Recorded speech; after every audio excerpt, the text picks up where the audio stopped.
So I'm doing my stretches to head out today. I have to go settle a bunch of bills. I gotta go try to talk to welfare, and I got work tomorrow. I'm back to work. Last week was the first week I was back for a little bit. I was out in and out of emergency rooms. I had a seizure in my kitchen floor, and I had a GI infection or something wrong with my GI for more than 3 months. It actually started with internal bleeding where blood was getting into my groin area. All this happens, and keep in mind that I am just told to keep working, keep working, keep working, and I do. I keep working, I keep working, and I keep working. They tell me to keep going to the doctor, so I keep going to the doctors. I keep working, I keep going to the doctors. I go to the emergency room, I go to work, I go to the doctors, I go to the emergency room, I go to work, I go to the doctors, I go to the emergency room, I go to work, I go to the doctors.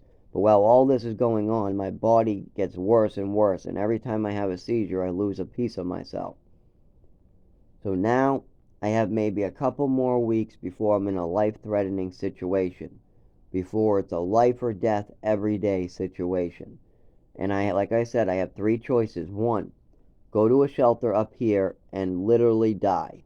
I will literally seize, get paralyzed, put in a wheelchair, or die. I'll also be tortured mentally. People aren't going to treat me well. I'm going to have a seizure and they'll probably rob me, take my shoes. There's a lot of pedophiles that like to rape me in that situation. It won't end well as the staff. They're used to dealing with mental people, not somebody shaking onto the ground. They're used to dealing with people with psychological issues in these shelters on many, many pills. So when I have a seizure or when I have problems moving my legs, they're not going to really care unless I got paperwork to go with it, which I've been trying to get for 4 years now. But trying to get paperwork from a doctor or a diagnosis for a doctor for something like this, when I have a Social Security case where my father collected money for a psychological issue, is almost impossible. It's like pulling teeth with these doctors. So I won't get that anytime soon. I may get some diagnosis after November, but it's very unlikely that I'll have a diagnosis before all this shit hits the fan. Now I'm still working and I'm willing to pay the back rent, the forward rent. I'm willing to pay things. But that doesn't mean that they're not going to throw me out before then. So if I go into the shelter, I'm most likely going to get seriously hurt and they're going to put me into dangerous situations all because I don't have documentation of what's going on with my body. I mean, I obviously have lots of papers that say seizures. Obviously, I have lots of papers that say head injuries. I have lots of pictures of my body all cut up. I have scars all over my face. I got all that. But what's causing these seizures, what's causing this lack of movement in my body, I have no documentation on. And they haven't given a proper diagnosis, so there's nothing that quite puts this together in a piece of paper that I could show somebody, like, yes, I have problems working because of this.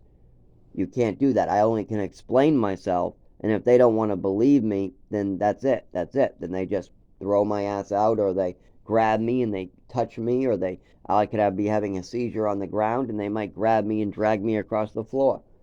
This is what happens when you don't have proper documentation of an illness. And that's what's going to happen to me. People are going to torture me. People are going to harm me. People are going to do bad things to me, and there's nothing I'll be able to do about it.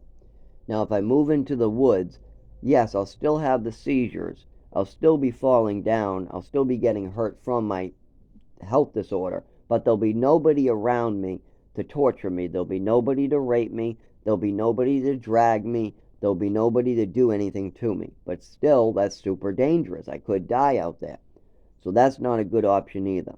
So my only option is to take a greyhound to a warm climate and then go into a shelter. But then I'm dropping all the hard work I did. Remember, I've stayed sober with one relapse for about 8 years. I've also built myself an apartment. I've taken care of other disabled people. I've worked and built up businesses in the area. I have gone to the doctor so many times to get this fixed, and we're finally getting somewhere. But if I lose my apartment, all that has to get stopped, as well as my medication. I'm taking one medication that's for seizures. I'm taking one medication for blood pressure, and I'm taking another medication for addiction to help me not relapse, and it has a opiate blocker in it.